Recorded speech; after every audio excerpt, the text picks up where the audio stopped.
rising diplomatic tensions in the region underscore the urgent need for peaceful resolution to a conflict that continues to inflict untold suffering on the people, particularly women and children. As the current chair of the East African Community, Kenya is aware of the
Welcome to the platform podcast. Karibuni sana ndani ya jengo. It's a very beautiful Monday. Good morning to you. We hope popote mlipo mko salama na mnatupata kwa njia ambayo iko safi. Today as you can see hapa, we are going to discuss the state of the nation. Tumeona sasa ndio tu katikati ya 5 years ya this regime, na tayari siasa imepiga sana, siasa inazidi kupiga sana. Ndio maana sisi hapa ndani ya Mzima World Studios, we are here to bring you those stories and to further those discussions. Welcome aboard. Ukifika hapo, tafadhali feel free to share that video, bring more people on board.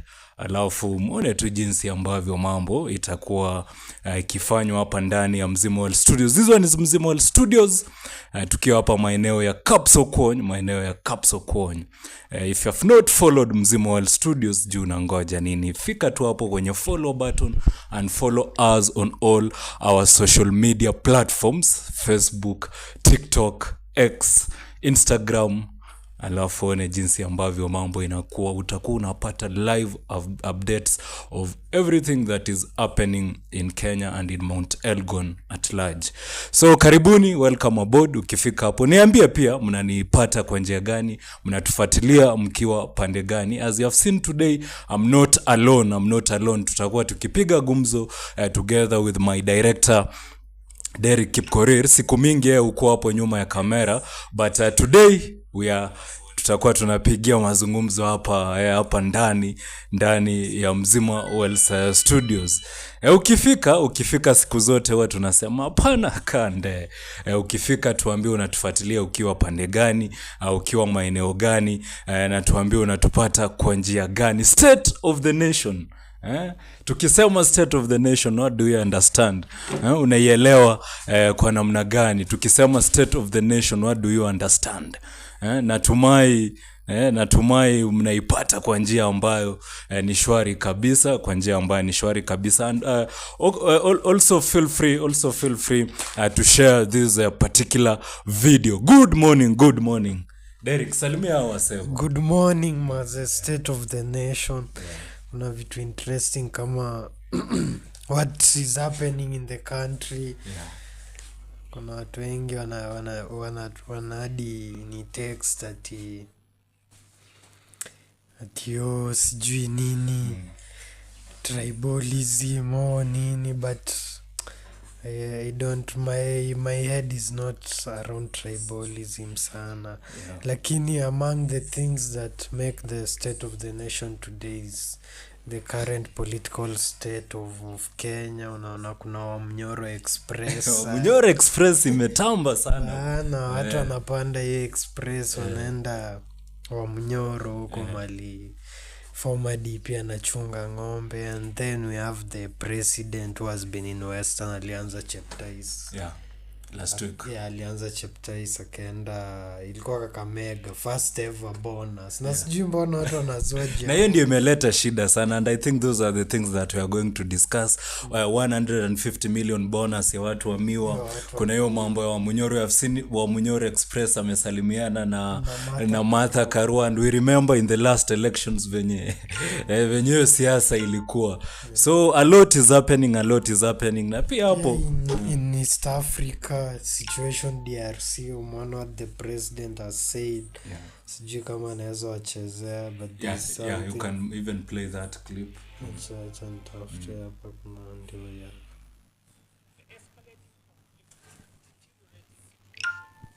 Escalating conflict and deteriorating situation in Eastern Democratic Republic of Congo are a grave concern to the people and governments of East Africa. Noting the worsening humanitarian crisis exacerbated by ongoing military actions, including the closure of airspace in Goma, I call for the immediate and unconditional cessation of hostilities. I emphasize the obligation of all parties to facilitate humanitarian access to affected populations and urge both sides to pursue peaceful means to resolving this tragic conflict. These alarming developments, coupled with rising diplomatic tensions in the region, underscore the urgent need for peaceful resolution to a conflict that continues to inflict untold suffering on the people, particularly women and children. As the current chair of the East African Community, Kenya is aware of the region's critical responsibility in de-escalating violence and facilitating dialogue between the parties involved. We confirm and firmly believe that a sustainable solution can only be achieved through engagement, constructive dialogue, and a renewed commitment to peace. I call on the parties to the Luanda process on Eastern DRC and appeal specifically to my brothers, President Felix Tshisekedi and President Paul Kagame, both of whom I have had the occasion to speak to this evening, to heed the call for peace from the people of our region and the international community. I call on them to dedicate all efforts towards achieving peace in Eastern DRC and restoring good neighborliness, an essential principle underpinning regional peace and collective responsibility. Consequently, and having consulted with the heads of state of our region, we will be convening an extraordinary East African Community Summit within the next 48 hours to facilitate and to deliberate on this crisis and chart a way forward. This is in line with the East African Community Summit's decision of November 2024.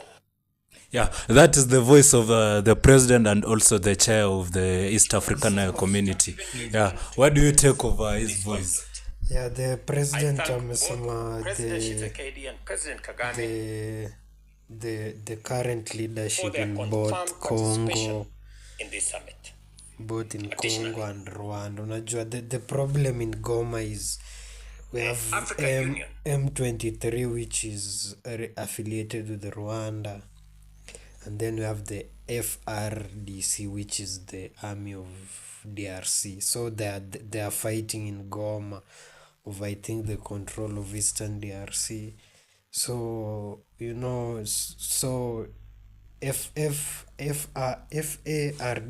which is the army of Congo, is perceived to be under Tshisekedi, and then M23, which is affiliated to Rwanda, is obviously being said to be under Kagame, and that's why you are seeing the president has ordered within 48 hours. He has asked the presidents to meet so that they can have a conversation about the state of whatever is happening.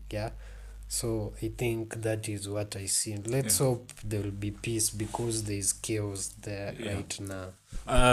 Initially we had the troops from Kenya Army who had gone to beef up the security in DRC Congo, but later on we saw them just after a year. They were I think the mission what was the problem? The problem was the politics.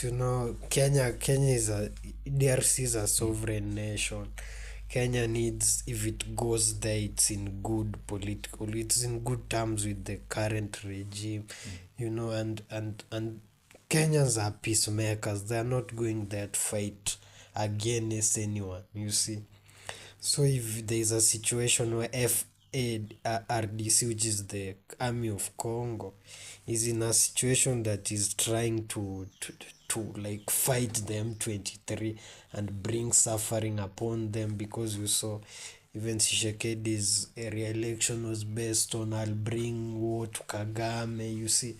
So Kenya is not a violent nation, so it had to leave, But I think now that they are seeing what is happening in Haiti, and those are just police officers. Yes. I think they envy it. So how are you our followers, watu wetu mzima Wales, mko namna gani? Mtuambie pia mnatufuatilia mkiwa pande gani na mnatupata kwa njia gani? Nafikiri tushaguzia that is among the things that are happening right now, na ni kati ya vitu ambazo zinaendelea. Back to Kenya now, where sasa siasa imeingia sana. Ni kuanzia tu tuingie, it's only 2.5 years now, 2.5 years kuanzia the current president ambaye ni His Excellency William Ruto leadership, whereby we have seen so many things imekuwa ikihappen, na a lot of discussion is happening. Tumeona anaitwa Kasongo, so many names zimekuwa level against him. Tumeona pia tulikuwa na deputy president Rigiji is now a former deputy president wa Munyore Express right now. Tumeona amesalimiana tena na Martha Karua. A lot is happening. Tumeona watu broad based government members of ODM wengine wamejoin cabinet, wengine tena. So a lot is happening, and today we are here so that we can discuss this, na tupige hii gumzo tu, alafu ndio tuweze kuelewana na kujulishana zaidi. So tuwa mzima mafans wetu bana, pia they have the opportunity to contribute hapo kwenye comment section, alafu tuone venye tutakuwa changia hizi majadiliano. Naona mtu anaitwa Joyce PB anasema hebu uliza Dero kama anaitana na Maruti. Tuitani na Maruti, maybe ni nywele zinafanana ama si, lakini hata hazifanani sana, we are not related, but sisi wote ni Wasabo, so we'll tend to almost look alike. So acha tuanze na Wamunyoro Express. Nini Wamunyoro Express ni mambo ya Gachagua. The reality ni Gachagua is betting on the Supreme Court, so that Gachagua is betting that Martha Koome will remain, so that hii case yake impeachment ikifika Supreme Court, because it will be null. Watakata his applications High Court, washakata, najua tenda Court of Appeal, where they will potentially refuse, but Supreme Court because Supreme Court imekuwa na mambo ya jurisprudence which is a big issue. Hata niko sure imekuwa ikitrend in most places. The kwamba justice in Kenya is bought, and it is not a good thing if justice is bought.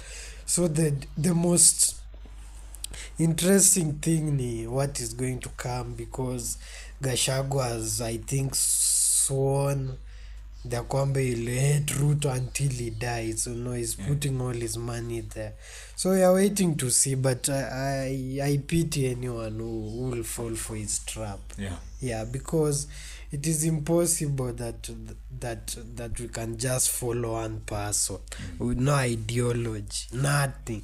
We need to follow ideas, because that is the reality of politics. There is Wamunyoro Express ama aka Rigiji, for those that are in wenye wako pale kwenye mtandao. Wamunyoro right now ni ule jamaa alikuwa anaitwa Rigiji. So we have also seen Supreme Court, the Chief Justice, pia tumesikia wanasema yafaa ni kama the security imekuwa withdrawn. Alafu does it has anything ambayo maybe na relate na mambo ya Rigiji, kwa sababu bado kesi ya Rigiji iko pale kotini. Bado kuna mambo mingi tu inaendelea. So do you feel like yo mambo ya the current Chief Justice in a way ina relate na yo mambo ya Rigiji, kwa sababu he was impeached but his case is still bado iko pale. Tunajua uko impeached in Kenya inamaanisha you'll not stand for 2 terms, na hata uruhusiwi kusimama ama hold any public office.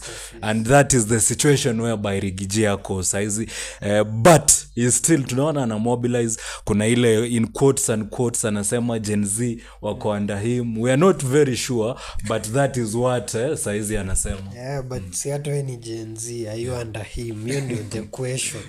Kila waseni ma Gen Z wako hata huku kapso happy, wako wanatuwatch hapa. Are you under Gachagua? That is the question. Mimi nakumbuka time fulani, hiyo time ya maandamano walikuwa wanapeana magig mingi sana ya kupush tags obvious against, na zingine zilikuwa pro government. Na unajua ungeomba hizo kazi wangekuuliza tu ni wa Ruto ama Gachagua. Ukisema ni wa Ruto unanyimwa hiyo kazi. Na ni hivyo, like hata naweza kuonesha nini conversations na X ile wakati ya space when people are mobilizing. Sisi pia tulikuwa tunataka kufanya kitu ya online hapo. Unaona kuna pesa yenyewe na circulate, wanakuuliza kama wewe ni wa Rigathi ama wewe ni wa Ruto. So kama nilisema, like I wondered which type of a question is this, because we alikuwa deputy wa huyu. Una wote walikuwa UD. So nikajibu niko under Ruto, cause mimi naamini like huyo ndio rais. Sasa nini, si kila mtu Kenya ako under Ruto. Na lazima kama kuna kitu ina happen ya gava, si Ruto basi ndio amenini, but haikuwa hivyo kumbe. So we were denied. So kuendelea kusema mambo ya watu wa Mnyoro nini ati Gen Z wako under him, it's a question of time, kwa sababu really is it so? Hata mimi ndashangaa tuko under Gachagua, na vile tulikuwa tunasema we are leaderless. Ati sijui nini. And then Matakome ishi yake kubwa imekuwa na jurisprudence. Ya kwamba in Kenya justice is bought. Uliona story ya Mike Sonko ilishtoa watu, because mtu amepetition kutoa all the judges of the Supreme Court is Nelson Havi, the former president of LSK. He also kuna time he posted about Mike Sonko's case. So Sonko during his impeachment for the governorship of Nairobi, Sonko, this case went up to Supreme Court, if you remember. That's saisi iko court ya East Africa. Alipeleka court ya East African court. But ilienda hadi Supreme Court, and during that Supreme Court Avi said that the information he got was that the other side which impeached and won the Supreme Court ruling paid the judges more than what Sonko had offered to pay the judges, and that's how he was impeached. So that is a justice that is flawed because it's bought. It goes to the so even currently whatever is happening hata ile maybe withdrawal of security, someone feels like huyu Martha Koome being there inaweza kuwa a barricade especially for the government. Rigiji, kuna hii mambo ya Rigiji, and we have seen what Rigiji is trying to do. Anasema liwe liwalo is going to use his resources kuhakikisha kwamba pia maybe agenda za hizi serikali hazifaulu. In fact amesema he does not believe everything ambayo inaendelea kwa hii serikali is not right, and it give someone hata may wonder kwa sababu this one is the government whereby he was serving as the deputy president. It was good while was alikuwa ndani, alikuwa anasema hizo vitu zote agenda za serikali. So hata to our viewer na hata Mkenya, any other normal Kenyan, any other citizen may tend to wonder what is happening in Kenya na nini ina happen, kwa sababu when this guy was on the other end alikuwa anatetea serikali, his side ameflip. So is this in nature Kenyan politicians ama, and does that reflect the Kenyan politics? I think it's an interesting thing kwa sababu if we are not sure, unajua kitu yenye inafaa kutu direct as a country ni the truth and what is right, what is in the law, what is lawful and orderly. So tukiwa in a country where we justice is being sold to the highest bidder, inamaanisha there is no truth. It will always be about the highest bidder, and it becomes a problem even anywhere on earth kwa sababu there will be a criminal in Kenya who has money and will always survive and will go and harm people all over the world. So it becomes a worldly problem when we have a justice that is flawed. So if Martha Koome security was withdrawn for somehow to show him that the way you are going is wrong, or I don't know what was the real intention, but Kipchumba Murkomen said that the Chief Justice was too loud, too outspoken about the removal of security, and it was just a small reshuffle that had been taken to training and then others were put there. So I don't know what really was happening, but most people have come out to say, this is intimidation, this is what. And you see Derick, hapa tunakubaliana hapa Kenya. We have seen even during the last regime when we had William Ruto as the deputy president, before his security was withdrawn, is it a way of government pia kujaribu kuintimidate, kwa sababu even before Rigiji was impeached, kwanza security inaanza kuwa withdrawn, and it has been a way of, is it a way of government using that kuonyesha kwamba wewe sasa you are on our radar, kwa sababu we know what follows. Maybe after your security withdrawal, next ni utasikia this person yafa, wewe sasa mambo yako imeanza, because that one is the script ambayo tumezoea Kenya. The inaweza kuwa ni intimidation, but it's not also intimidation.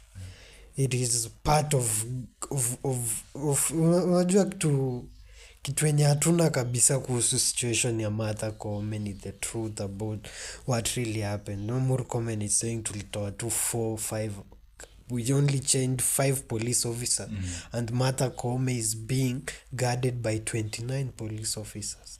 So if they remove 5, yes, we have cases of total withdrawal of security, obviously, like what happened to Gachagua after election.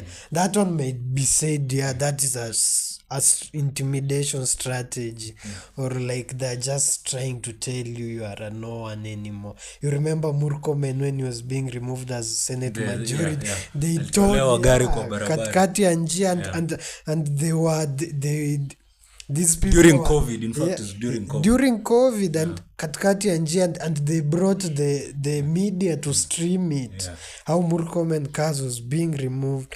So, human beings, it's in the nature of human beings, not really government, but it's just some human being.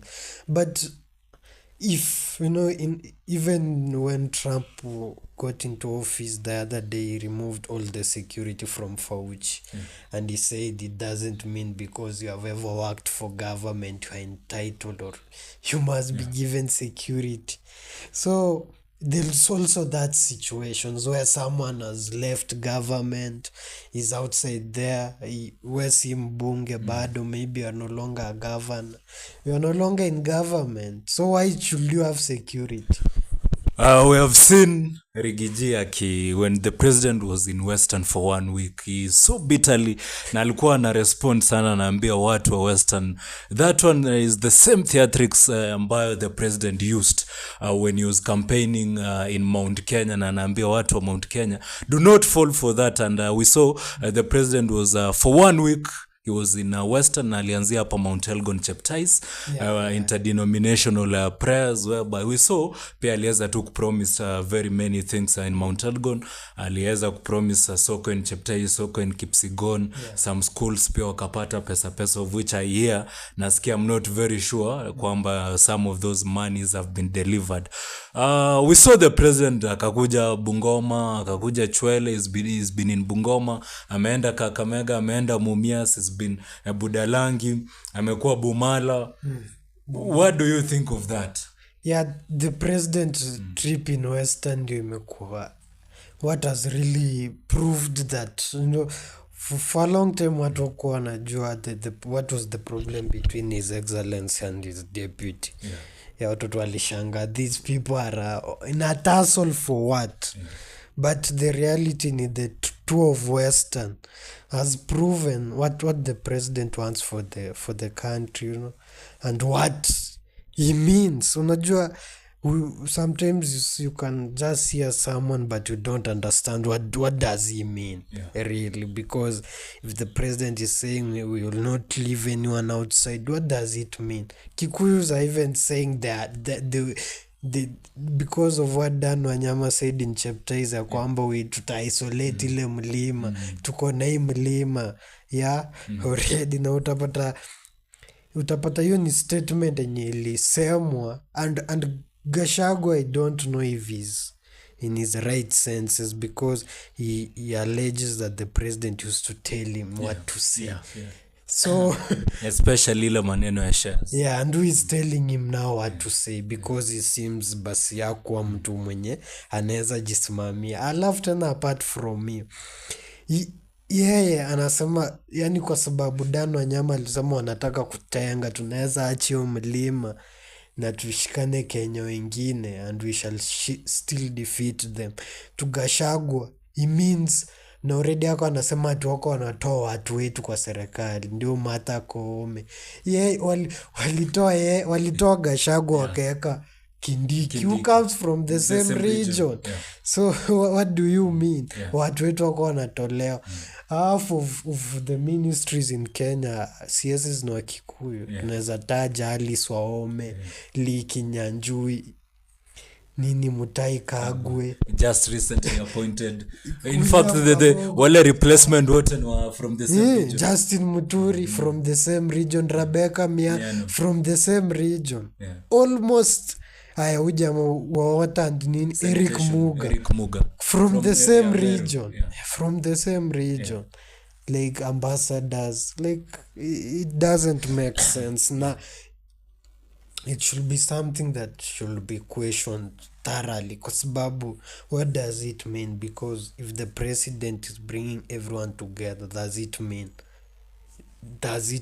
bringing Kenyans together is bringing them by the terms that Kikuyus want, or is it bringing them together as as equal people, and then you just bring them together, or you bring them based on what Kikuyus are telling them. Ana wanakuambia hii ndio shares ya Waluya, hii ndio shares ya Wajaluo, hawana shares. And there are so many people, there are people like James and Indians Ogiek, like who like how will they feel? So this sparks this conversation. Is it hii maneno yenye inaendelea in Kenya ni mambo ya Mount Kenya peke yake? Kwa sababu we have seen even in the same conversation Martha Karua shaking hands with Rigathi Gachagua, who just 2 years ago faced each other on the presidential deputy debate. And they were very bitter words against themselves. But right now, after Rigathi Gachagua just being thrown out of the government, they are now speaking the same tone. Tumeona wanasema they are uniting for this. Is it ni kuna shida unaona iko na some specific people from specific community in Kenya, ama inamaanisha sasa Wakenya wote wataungana, it's going to leave Rigathi na watu wake kando, ama what do you foresee? I think unajua it's how all Kikuyus will not all Kikuyus even didn't follow William Road. Like it is true. And Kikuyus will I'm not a Kikuyu, but I think themselves will decide what their future is. Because if Gachagua is going to meet Karua and Ruto is bringing Lee Kinyanjui, William Kabogo, Mutai Kagwe, is bringing also other Kikuyus like Ajam, the guy from Laikipia. Yeah, you see the former governor also of Murang'a has been brought into government. And government can really accommodate most people. So we are going to see like this house. To me, Gashagua's thing feels like just a house of cards. Where we don't know when it will fall, but we are just waiting, because what idea or what fundamental thing is Gachagua and Martha Karua going to do for us? For us as the people of Kenya? Or what has Martha Karua ever stood for? At least President William Ruto, when we are voting for him, we knew he stood for hustlership. That was his life. He had gone from nothing to something. But now, what about Gachagua and Martha Karua? In fact, Gachagua was a first-time member of parliament. For the very first time, he became the deputy. And I think we are going to play that clip here when the president was in, I think he was in Kakamega, whereby he really responded to what Rigije had been saying, and he said the guy is incompetent. The guy doesn't understand ile housing program. He doesn't understand anything about any project that the government is trying to spearhead. So hatujui kama, and is it right even for the president maybe kuja kujibizana na ule jamaa ambaye labda amemtoa nje ya serikali? Sijui, what do you take of that Derick? Kwa sababu already imehappen, we have seen the president has responded, na hiyo sasa ndio imefanya pia we have seen Gathoni wa Mchomba pia with the other group wakiwa huko, and they were also responding, wanasema kwamba the president agenda ya president is lying to the. Now we have seen even people even from from some Kalenjin sub-tribe trying to tujui kama ni ukweli. Tumeona Rigije akisema the rift is also, wakifikiria ni Mount Kenya inajigawa, hata the rift inajigawa. Sijui, what do you take of that? The reality is most people in Rift Valley are complaining to William Ruto because they voted for him as a child, but they haven't seen the development. But the question is, if Ruto today partakes on a journey of developing Kalenjins only, he will be called the most tribal man on earth.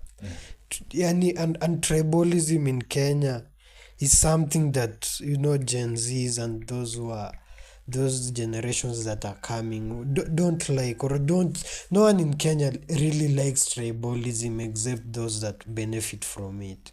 So you see most people who who think William Ruto should do more for Kalenjin people are not asking themselves if they want Ruto to only rule for one term.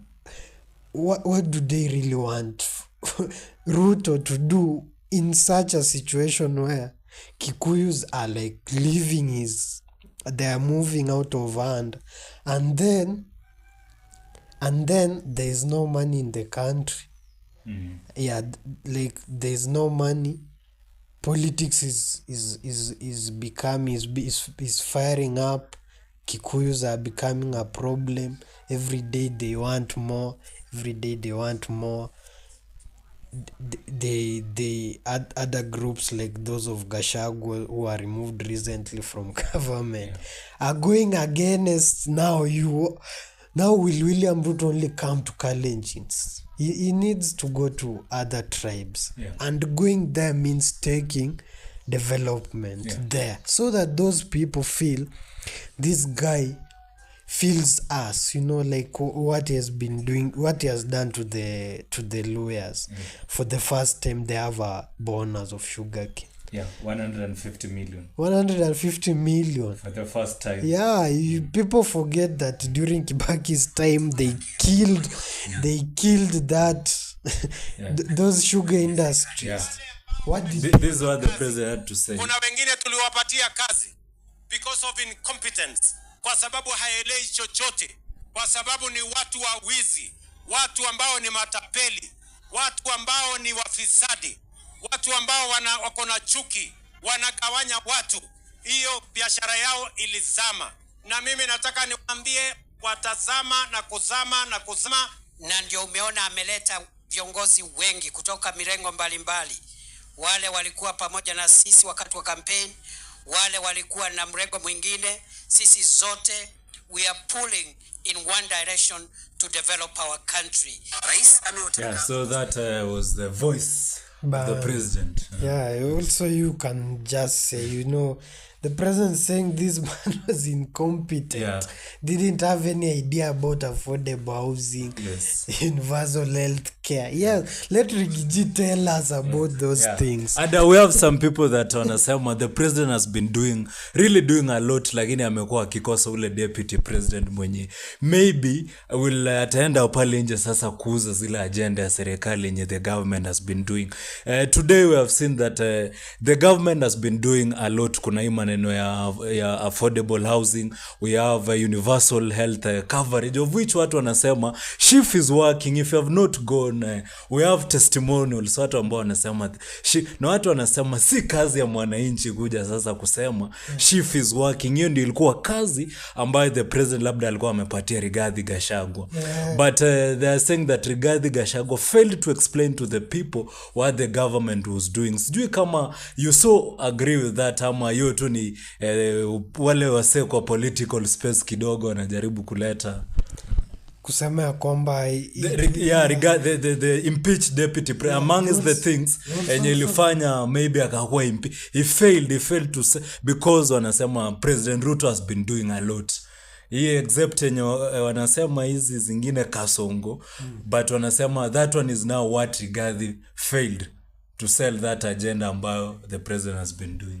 It's interesting. Number one is Gachagua was given so many things, but what did they do? He was also given coffee and tea sector. What happened during his time? You can even look for it now. The people of Nyeri and other people of central region complained that there has been reduction in the price of coffee. And it was Gachagua who has been given this. Gachagua was to go everywhere in this country and talk about the government agendas and projects that are in place. But for him, he wanted only the projects that were related to Mount Kenya. So that is how his things went on, So, and up to now, I think, let him continue doing his Wamnyoro thing. Let us wait and see what will be the real Thank you very much. Joshua Nibes anasema locked in, following live from Cheptais. Thank you very much for keeping it locked at Mzimwel Studios, State of the Nation. Masi Masai anasema locked in from Nairobi. Thank you very much, Masi Masai. Chesh Cherono anasema hello. Thank you very much. Hello. Good to see Director Derick. It's been a minute. Nafikiri. Yeah, thank you Masi. Yeah. So we are here, tunazidi tu kupiga gumzo ya jinsi ambavyo mambo yanaendelea katika nchi yetu ya Kenya, na pia Mount Elgon tumeweza kuona siasa zinazidi kutamba sana. Ni mwaka ya pili na nusu tangia tutoke kwenye pale tutoke elections. Yeah. And a lot is really happening. Yeah, first off, and things are going on. It's because people didn't understand maybe what the president wanted. Yeah.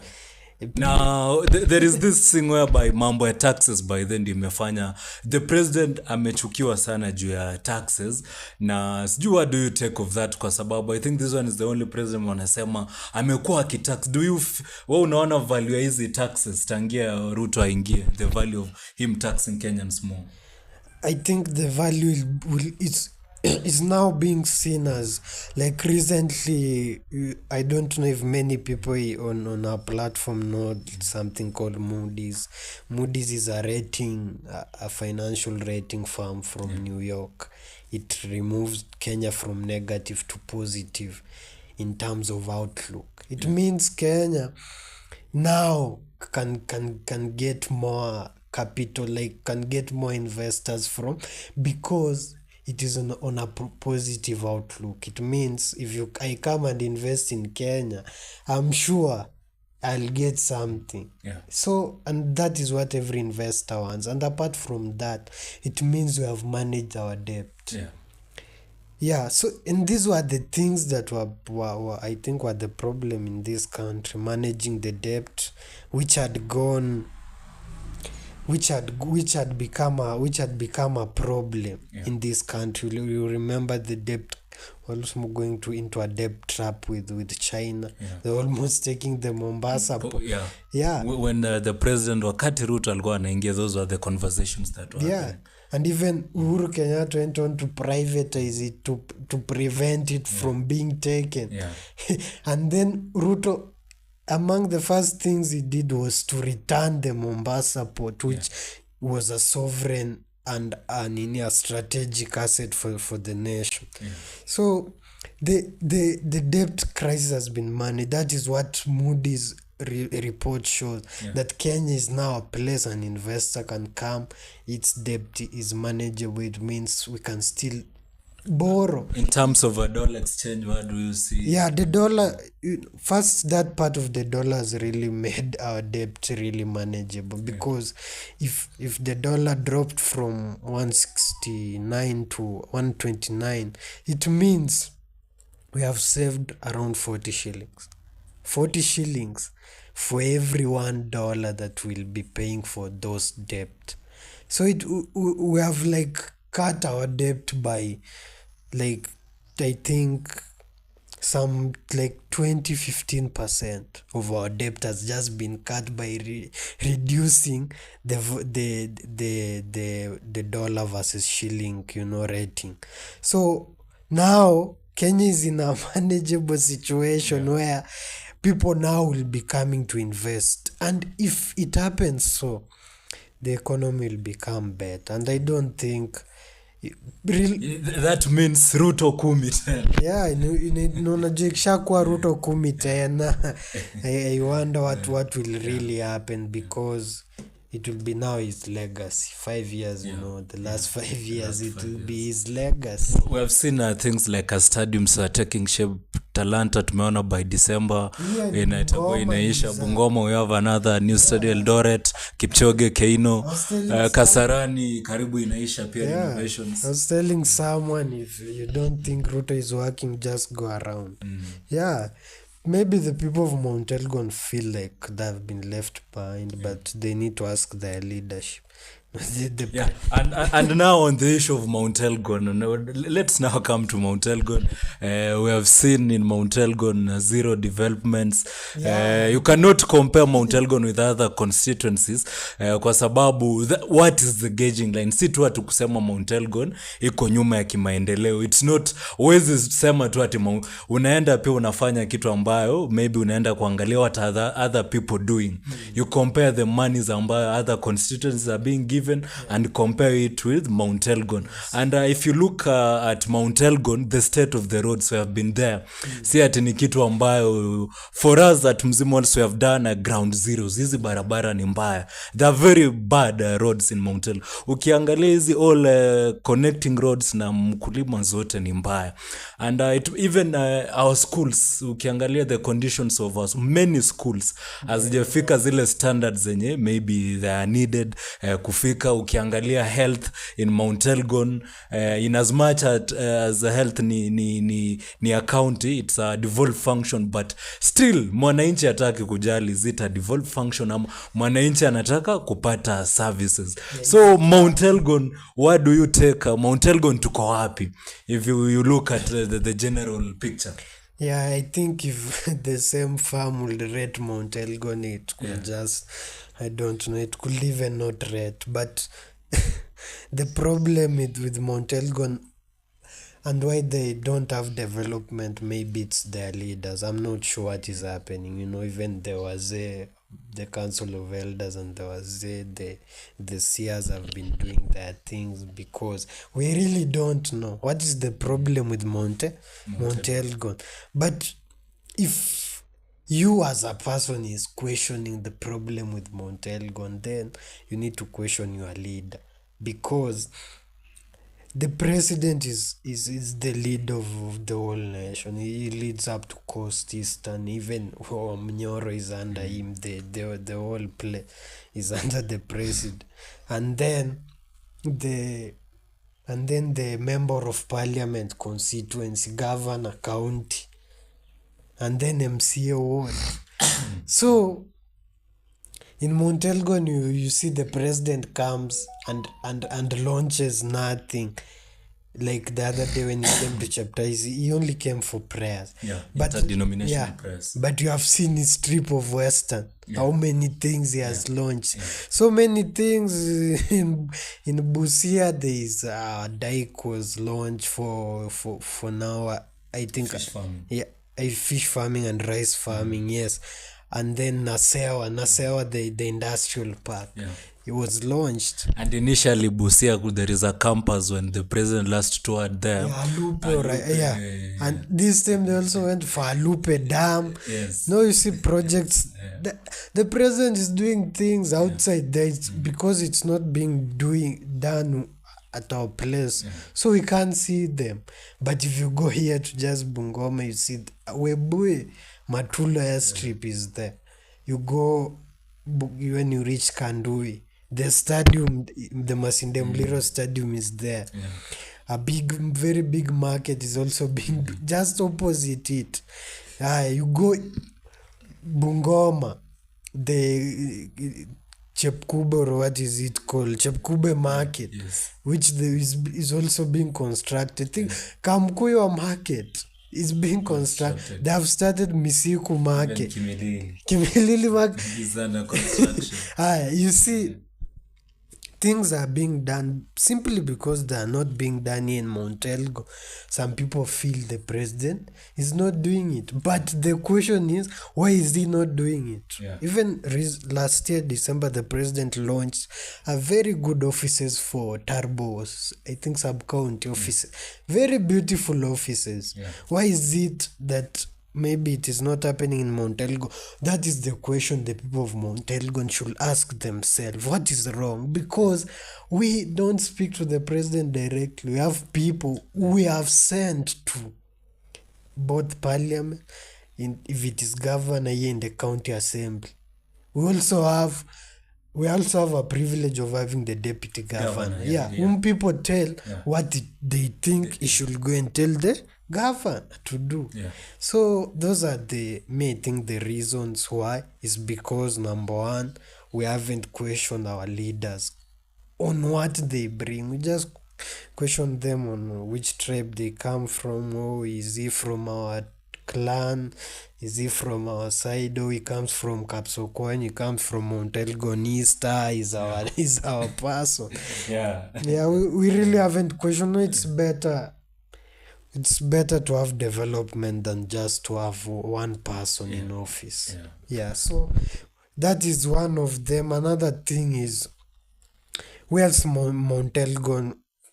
Like we have derailed also ourselves back, by being people who have who have been seen as violent in the past, like tuliharibu jina huko nyuma, so imechangia pia. So most investors, government also becomes not so ready to put its investment in a place that it's political stability is not known. So if maybe Mount Elgon people become more peaceful as they are now, and they continue in that direction, maybe we shall see changes. But development, we really need to ask ourselves what we shall get from these leaders. Wow, thank you very much. State of the Nation hapa ndani ya Mzimu World Studios. Niko na Derick Kipkorir. Mtuambie mnatupata kwa njia gani, and how are things, mambo namna gani popote mlipo nyinyi pande ambayo huko kuna maendeleo. Is there maendeleo in your area? Are you enjoying the fruits of our maendeleo? It doesn't matter, maybe ni MCA, maybe ni mbunge, maybe it's a person of goodwill. Are you enjoying development? Ama pia mnangoja pale ifike to 2027 mufanyie watu ile kitu, mfanyie watu ukweli. Naona Chesha anasemaje, mbona mko mna shine sana? Siri ni gani? Kushine in terms of what? Kushine in terms of what? Siri tu ni Yesu. Anyway, Mungu ndio anasaidia. Mungu anasaidia. Tuko hapa ndani ya Mzimu Studios discussing how things are going hapa nchini Kenya na Mount Elgon at large. We have seen that we are having a very very serious political discussions that are happening, na ndio maana hapa ndani ya Mzimu we have seen it good tuweze kuwa na this program which will be coming to every morning. Itakuwa inakuja asubuhi, so that we further our discussions, tuweze tu kuendelea kujijuza na kujua mengi ambayo maybe yanazidi kujiri. In this particular program tunaguzia zile vitu ambazo zina happen in Mount Elgon, Kenya, and the world at large. What is happening in the world at large recently in Mount Elgon? We have heard, I'm not very sure that all schools Derick are going, wanafunzi wote Mount Elgon wanaenda kulipiwa school fees, and that one is through CDF for the first time. MP Mount Elgon, what do you take of that? Yeah, it's a good thing if we are here to see. Also remember during the former governor Angamati's time, he promised a lot of good things for our students. It never yielded. We are waiting to see if indeed if no student will be chased. We are waiting to see. See, our parents are the one who are paying this school fee. We are waiting to see if they will tell us. The fees have been paid for. There is no one is coming home. There is no suffering. We are just waiting to see. But the best thing to be done for Mount Elgon is upgrading our schools into really those school fees are payable. If our farmers, if we build that market in Cheptais and the one in Kipsigon, no one will need bursary or anyone to pay for him anything in Mount Elgon. That's the truth. So if anyone thinks that Mount Elgon students have a problem with school fees, no. Someone argued, and I think this one just furthers the conversation, that in Mount Elgon, the real problem are roads. If you're just going to sort out the roads, every parent most parents have the capacity of paying school fees to their children, not even in schools, because they're proven beyond any reasonable doubt that they can even pay school fees in national schools. Many suburbs have taken their students to national schools, and we have had this conversation whereby all the schools in Mount Elgon, and I think for the first time, I'm not very sure, and I think we'll just we'll just be putting our evidence right, we'll be looking for that, but the information that we have right now on our table is that the MP, and I even heard him speaking on an event, and he said that for the first time they're going to make sure that every student stays at school. Unafeel hiyo itaongeza matokeo, itafanya pia siasa yake ikuwe sawa hivi? Inaweza fanya siasa yake ikuwe sawa. That is always upon the vote. But the reality is utakaa kwa shule. The other day we were with Patrick. He said the MP now, the current MP Kapondi, has only, I think, solved one problem, which is he has now shown that education matters. As the other day when we were with Chemosity said, whether school passes or fails, it seems the member of parliament doesn't care. He has made a foot to show that education matters. But the real problems that were now talked about by even Patrick were, number one, the issues of staffing. Schools have schools lack TSC teachers. Like I don't know. He said there are how many in chapter 9. There are schools that don't have any TSC. Even the recent recruit only saw Kopsiro having 2 TSC teachers. Those are the real problems. And again, he argued again, kama wataleta, they'll bring another history teacher. Now maybe the school has the same history teacher. It is weird when we say priorities. Like for a student to pass, it's not about the issue of fees being paid. It's about the quality of education that he gets. It's about the knowledge that will be put inside him or will be put in his head for him to be able to sit in an exam room and be able to remember or be able to answer the questions well so that he passes. You cannot answer questions well in an exam if you are not taught by the right teacher. You are not taught by the person who knows what he's doing. Even me, I'm a degree holder, but I can't go to school and teach because that is not my profession. I do not know how to teach, but I have the knowledge maybe of math. What is being taught. But I don't know how to teach because all students are not the same. We also don't expect them to be interested in the same things. Also, their concentrations will vary, and I'm not equipped on how to handle that such human behavior. But there's someone who has undergone constant training on how to handle human beings also. And these students must be treated as human beings because they're not treated as human beings in these schools of Mount Elgon. They are not, because if number one, sanitation, go to any school in Mount Elgon and just see the hygiene. A dirty place is a devil's also action. It's not just an idle mind. A dirty place. If students always don't even always are in a situation where they can't wear a clean uniform because the school is so dirty that if I wash my uniform, I'm doing nothing. I'm just going to become more dirty and even going to just in a process of washing and dirtifying myself.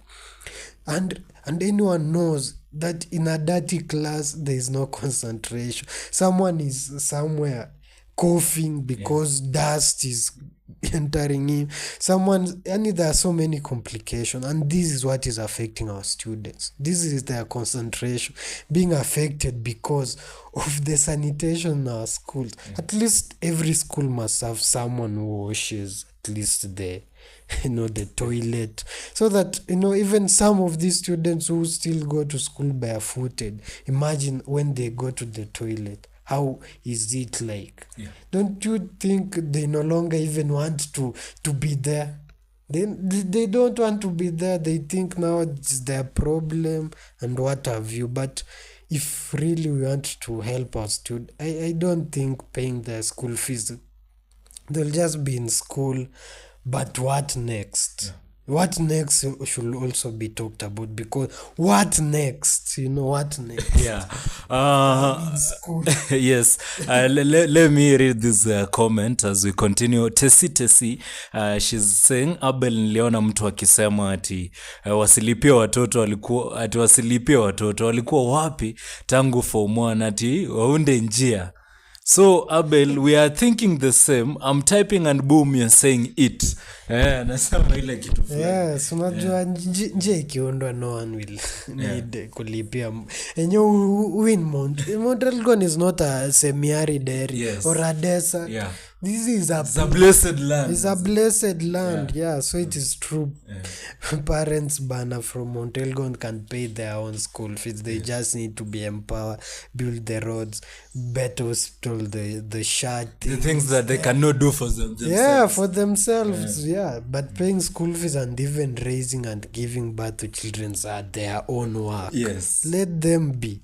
So the best way for Mount Elgon, and I think should be, let us now be realistic.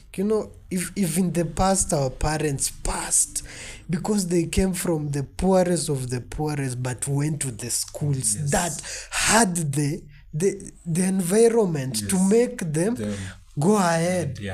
And that is just what we are asking for the schools in Mount Elgon. Make them schools, not buildings.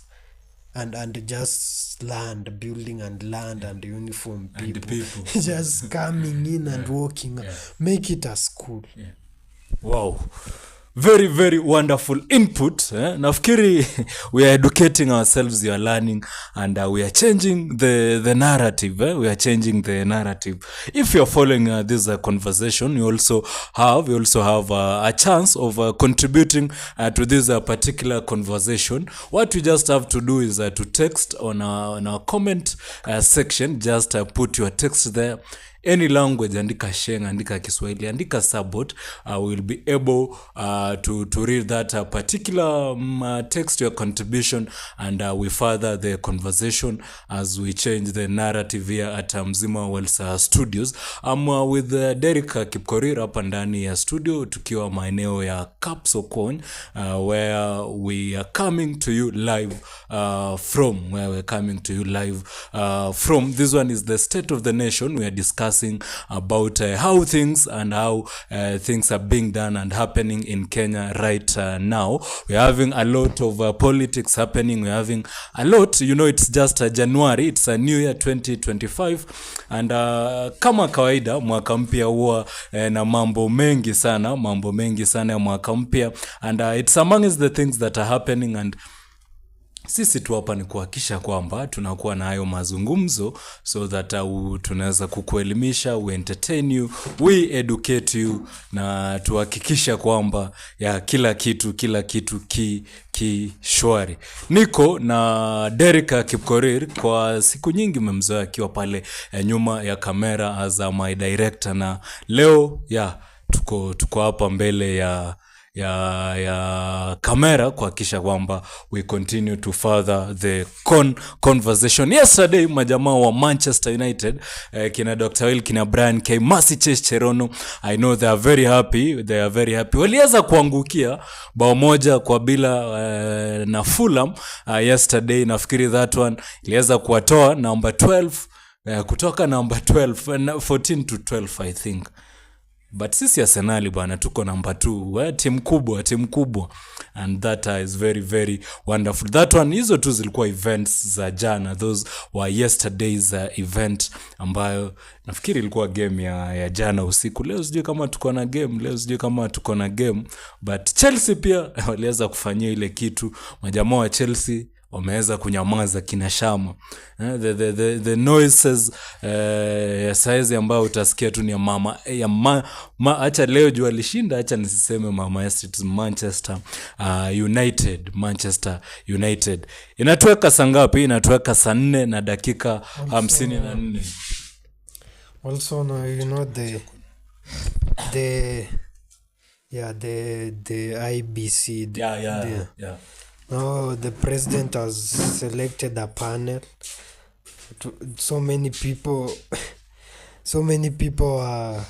were complaining, especially in the opposition, or those that think that the president want to rig election or whatever. They were saying the president doesn't want to form IBC.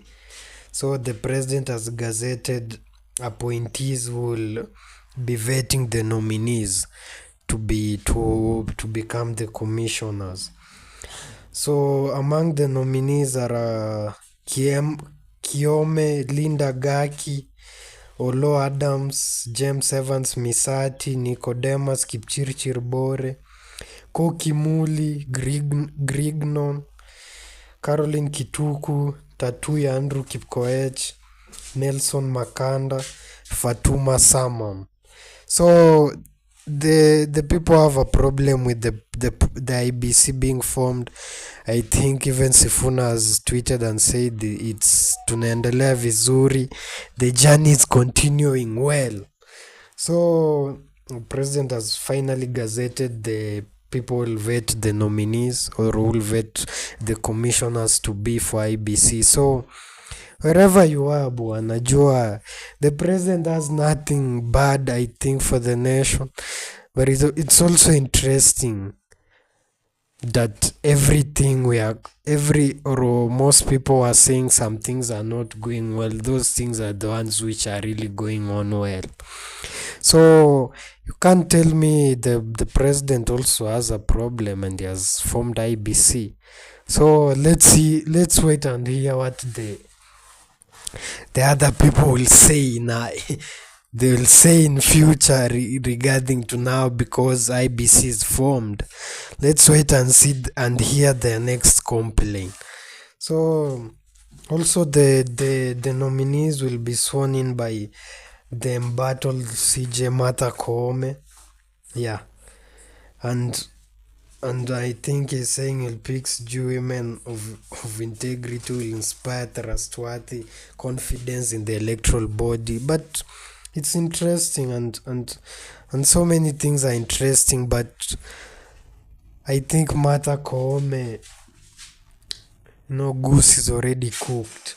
But because and it's because the current regime doesn't want this Gashagua's thing to be overturned by the Supreme Court, so he becomes fully impeached. That is what I think the president wants. In other so many things, the president has also called for East Africa heads of state to convene and address the current issues in Eastern DRC as we talk. In international news, Donald Trump has declassified all JFK, RFK Jr., all those documents has been classified, for which security details have been dropped. The President Trump citing that, once you're out of government, you are not entitled to be protected by one. So there are so many things around the world going on, also around the world. There are so many things. There is ceasefire in Israel and Gaza. Ukraine, Putin is positive about Ukraine war, ending. Also, President Trump is confident that, they will reach a deal with the Russians. So these are just among the things that are happening around the world. Yeah. So it's interesting, and we want, we'll be doing this every day, so that you get the state of the nation every day. Usingoje tu ati ile kitu unasikiza kwa Citizen ndio final. Also sisi tunachambua anything also which is possible. Also during the weekend, the president of Guinea-Bissau visited Kenya. He also got a chance to visit the Olkaria geothermal plant. Also got a chance to visit the Konza Technopolis. Even people in Kenya are not talking about the Konza Technopolis. Yeah, the Konza Technopolis that is happening. It is happening in Machako. And sijui kama utakubaliana na mimi. Is the government of President Ruto just facing a hatred ama kwa sababu we have also seen a lot of massive projects. No one is talking about Talanta Hela Stadium that is really taking shape. Kasarani is taking shape, and these are massive things that we know they are going to change. Here in Bungoma we have Masinde Muliro that was built from scratch. And when it's going to be finished, it can accommodate over 30,000. We saw him in Kakamega, and together the governor Kakamega County, Fernandez Baraza, and they promised the people of Kakamega, because the Bukungu Stadium is going to host CHAN, another the government is going to sponsor again that stadium, and we know what stadiums can bring, the economic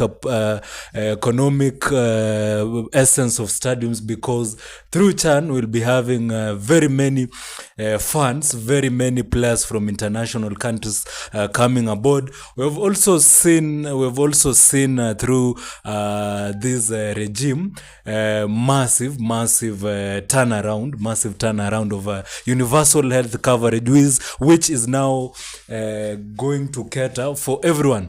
Remember, the initial we had NHIF that had a lot of scandals, and someone will argue that NHIF was working, but someone again will say, not even someone, it is on record that it had a lot of corruption cases, that even so its CEO, and I saw a former CEO of NHIF was at Wamunyoro. I don't know what was happening. The former NHIF CEO. Yeah. And right now we are having SHIF, and which is under universal health coverage, and we have seen those under working class are even complaining that they are being taxed more. Not even they are being they are paying more than the people that are earning less. What do you think of that? And is that a positive trend, positive trajectory, or it's just another way of the idea of NHIF worked for some people, but it didn't work for everyone. The problem which people had in NHIF is it couldn't treat a cancer, it couldn't treat or put you on dialysis, and it could not pay a bigger bill. But under SHIF, we have seen that correction being meant, so that, like a person who is going to ICU was not taken care of in the NHIF. They were also saying, you had Linda Mama. So we had Linda Mama that was stripped off. What they said. What about Linda Mzee? Linda Kijana? Linda Msichana? Linda Mto? Where were they? So SHIF has taken everything, and and SHIF. One thing is about SHIF that maybe I had to see is how it will help in universal health coverage, because maybe I need now, my situation is beyond hands, I want to go to India. We are waiting to see if it will be possible for it to be really universal. But I think this thing has just started, and I think it's possible. And those who are paying more earn more. Yeah. A member of parliament who's paying 28,000 earns what? Over, yeah. Earns And almost also have a person who is paying as little as 300 shillings. as 300. You as a normal me like me, I pay 300 shillings. Yeah. Is it not? And in NHIF, everyone was paying equal. Yes. So- Including those with the higher paying jobs. You know, one thing that I think people have forgotten is that in the past regime, Yeah. what people complained so much during the Uru regime was inequality. Yeah. The poor had become poorer, the richer Are becoming richer. And the middle class was safe. Was not just safe, it was also shrinking. Meaning more people are becoming poor. And those who are becoming rich were some of those who are either corrupt or aligned to the regime of that time. So to bring this, to bridge this gap, the president had to look away for the rich to pay more, the poor people to pay less. Wow. Shaz Sharon anasemaje? Kampala tuko ndani. Mamen, Dero and Kibet na wacheki. Thank you very much Shaz Sharon. Leo ni Lusungu tupu. Nani anasema bwana? Nasema Lusungu. Ndio academician kuja hapa usikize Lusungu jameni. Iza vipi mambo namna gani? Shaz Sharon natumai uko salama. Anasema yuko Kampala. When did you get to Uganda? Anyway, niliona ule msichana akipita pale. We saw your stories na tuliona ni kidogo siku hizi amebadilisha barabara bana.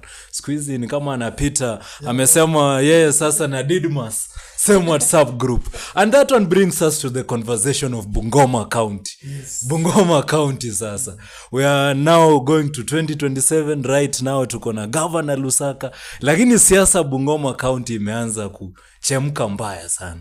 Mambo ya Didmas, you have seen Wangamati, and those are the people ambao tunaona pale frontline. What do you unaonaje sasa juu tunaona pia just recently when the president was in Bungoma County, Bishop alijitokeza waziwazi na akasema maziwa ya jioni haiuzwi, haiwezi kauzwa. And from the other end pia tukasikia Wangamati akisema bwana wataki mwizi, wataki muuaji, wataki jamaa mkora for the governor Bungoma County. And we see it, it's going to be a heated one, and that one now brings the conversation and even to the people of Mount Elgon. Unajua Bungoma we have the Mabanga Accord. If the governor is coming from Bungoma, the deputy governor must come from Mount Elgon. So as much as we are looking who is going to be the governor, we also have the question of the people of the mountain, who is going to be the deputy governor of these two horses. Right now we have horses. Juu punda atakuwa nani? Na unajua punda inaweza kuja na nguvu sana. You may never know. But in politics, Didmas akisema maziwa ya jioni, also to the people of Kimilili is maziwa ya jioni. If Wangamati come and says hatutaki mwizi, also people say during your term you are so corrupt. So in politics those are theatrics. Theatrics to maybe lure the vote or try to make sure he doesn't see the real thing. But the reality ni Bungoma is one of the tightest. I think if there's a race that will be going watched, to be tighter. it will be, we haven't seen even the chopper that Wangamati has bought.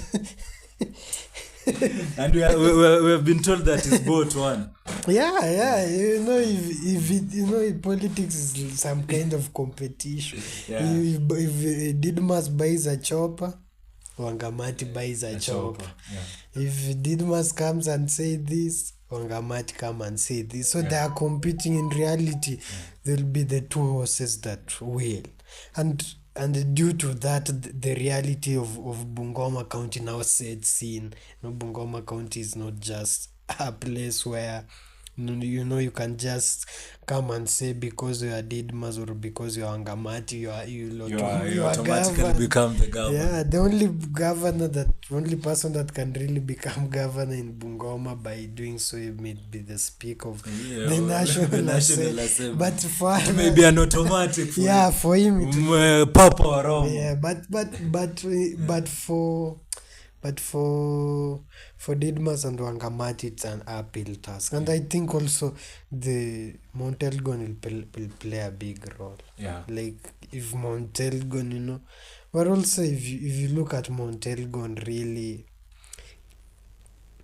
but during Wangamati and Lusaka, Wangamati was got votes from this side. Yeah, too. from Mount Elgon. He was really voted. He got a lot of votes. Lusaka also, this is his voting, this is his card, his secret card. That's why he has become governor 2 times. 2 times. In fact, the second time was a swift one, very easy. Just like the first one Anyway. Except the second time. The second when night, he was trying to come, and he was removed, I think, by the Wetangula fact. And very few votes. And very few votes. He defeated the Lusaka with very few votes. But you see, the people, Mount Elgon will be a fact, but it will not be the only fact. Also, the issue of deputy governor, people think it will be the only factor because people are saying Wangamati might just come with the same way, no sabot in his ticket, and he might get it. Yeah. Like the way they did it in the second term of not in his first term. In his first time, he chose a guy from Webuye. He was called Dr. Ngome. Dr. Ngome. Yes. Yeah, and they ruled Bungoma for 5 years. And then people are saying Didmas must choose from Mount Elgon so that he wins. But the same question that we are asking is, we saw during the time of Wangamati, some votes from Mount Elgon went to him. Yes. So and we saw Lusaka also got so many votes from Mount Elgon. First, he was in Jubilee Party, the party that the president and Ruto are coming from. People from Mount Elgon voted for Lusaka immensely to go for second term, but he didn't. Despite Wangamati not having a sabot as deputy governor. So if that is the only thing that people think is like he must choose even if Wangamati was proven that even if I don't choose a deputy, I'll come and put CC, put Murugoro there during that. In fact, he chose more sabots in the CC position as a compensation plan. So the reality is what is the real offer that Didmas has for the Mount Elgon people, and what will as Wangamati put in basket for the Mount Elgon people? It's what you will offer. If in Mount Elgon there are people who vote for Didmas, naturally. In fact, we have a lot of people that I think it's right to say that they've already decided that for us it will be Didmas. And then there are people who are saying, Didmas must. A deputy governor is a strong person so that he wins. And then there are other people who have said it's which development, which real tangible thing will Didmas do for us so that we vote for him. So there are so many things that will shape this race. And then on the other side, people are saying, Wangamati at least did a bursary for us. For us, he didn't pick deputy governor, but he gave us CC position. I don't know if there is a current sabot with CC. In the current we have a guy from Kaptamo. No, that is chief officer. You were talking about CEC. Like the ministers for counties. Boni Chengek Chestit. Boni Chengek only. You see, it's Boni Chengek only. And Boni Chengek, is like he was not given. Yeah. he He looked earned for, it. he earned it, you know, he earned it. He was not given this post like by governor, you know, you have been picked. So he earned it, he like fought his way up there. But if you really look why even people are complaining about development from the counties, because of the representation. Our representation is limited to like deputy governor, and we think there are people who think that deputy governor is a very prestigious post. Yeah, but I think everyone we love his day. Those who think deputy governor's post matters, we love their day.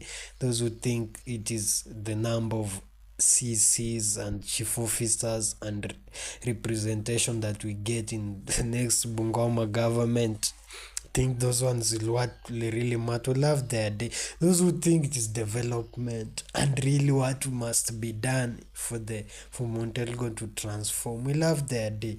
But I think the person who will win must have a big agenda for the whole Bungoma County. You know, it's a diverse place. Yeah. Wow, that one is Bungoma County, whereby we are speculating and we are really seeing a very tough competition come 2027, because right now on the look of things, and if you're very keen and if you've been following through the happenings of Bungoma County, you'll see that current MP Kimilili Didmas Barasa has been really campaigning, has been really high on on trying to become the governor of Bungoma County come 2027. On the other end, we also have the former governor Wanga Mati, who is also trying, is come on board and has really showed his interest come 2027, and that's why we're trying to dissect and have a conversation about that, and to see where that one puts the people of Mount Elgon come 2027. Senate. What about Senate? It looks like Senate is a senator in Bungoma County is a position that sabots do not even it doesn't even matter. But we have Timothy Satia, you know?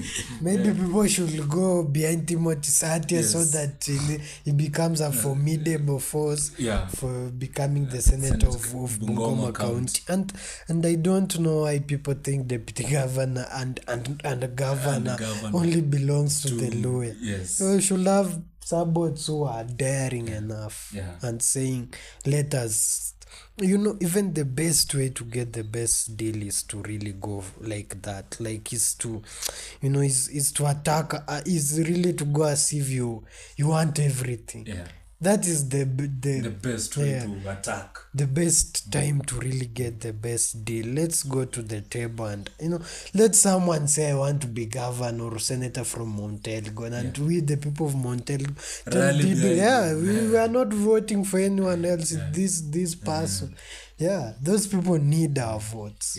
And that is the best time when we'll tell them, now if we are giving you our votes, these and these and these are what we want. It gives us even more bargaining power. We should be in a situation where we talk about market in Kaptama, market in Kapso, market everywhere. Even if we are building big markets in big towns, as Kapso, Cheptais, Kipsigon, Kaptama, we should also have small markets.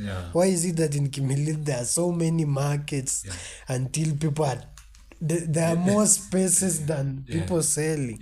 There should be market almost like every center you go, you meet, you Chemo get there must be a small market. That serves the people around there. You go another place, maybe if you go this Nomorio, another market, a small market. In fact, places like Nomorio doesn't need a small market. It has very big, they produce a lot of agricultural products in the upper part of Nomorio. So it actually needs a market. It needs a market. And you know, it's not just like a market only or sijui ati nini, it's a market plus all the Facilities, all the the social facilities, services. It should be like there's a small market, a small dispensary, and then the small government offices. They are all like amenities, so that services are really in the doorsteps of people, and that's, I think, what's about one. There are places that are so far from Kapsokony, and they are within like the locality or ward of Kapsokony.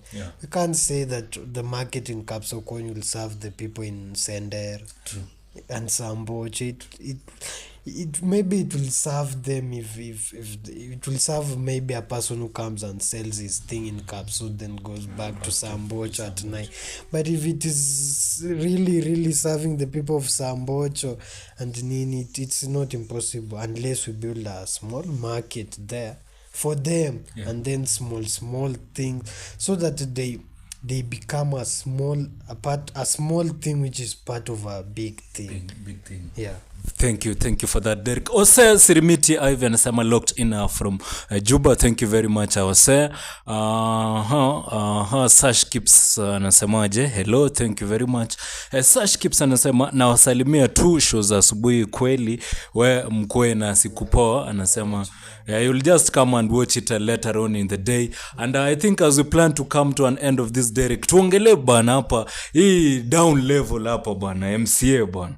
No one is talking about that conversation. There are so many candidates who want to become MCA. Literally, I meet a new person every day who wants to become.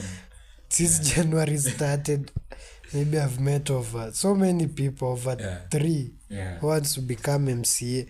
The reality in it's the people of Kapso, Elgon Ward, Cheptais Ward, Kopsiro Ward, Kaptama Ward are bigger people than these MCAs. Like literally find an MCA who is more poorer than most people in that place.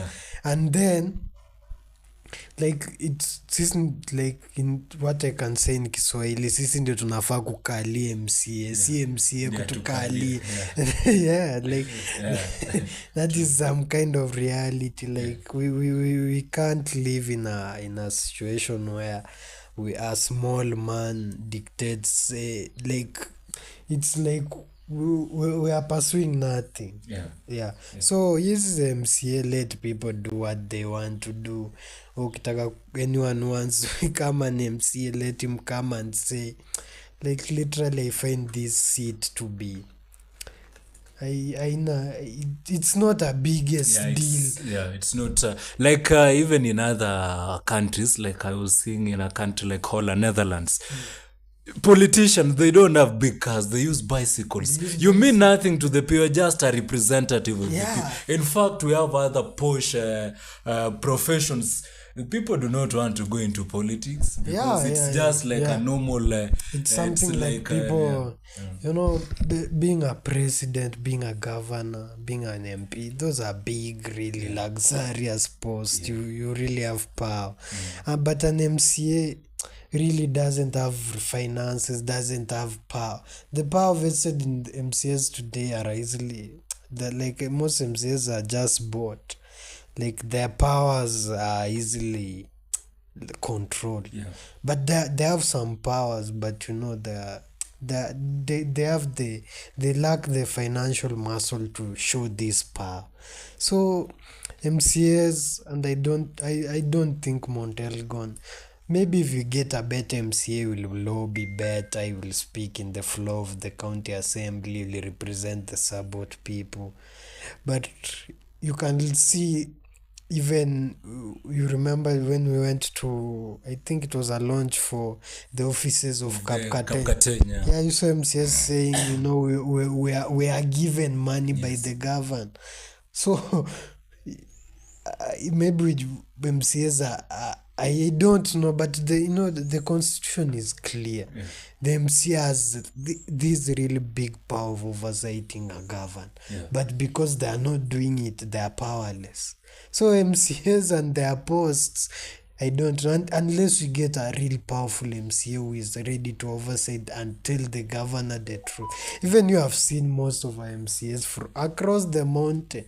We have never had even one of them telling the governor, all of them are begging the governor. Yes. Yet they should be at the same time are telling the governor, you must build this road, and you must be in a position to also tell, if you don't, hakuna kitu yako itapita huko county assembly. So unless that leverage comes in, MCA post imekuwa something that has put especially Abel Gonward into shame. Wow. That one, hiyo ni siasa za hapa ground, siasa za grassroots politics, and we have been here for the last 1.5 hours manze, na mkumbuke we'll also be having our afternoon show. So manze, this one will be coming to you every morning manze, we'll be coming to you every morning, and we'll be furthering a lot of conversations here together with my director Derick kipkorir hapa ndani ya Mzimwell Studios. We will be also inviting guests. This is a show that will now be inviting guests to come on board, and pia waweze tu kushare their thoughts, and watu pia wakuje kusema maneno yao, manze.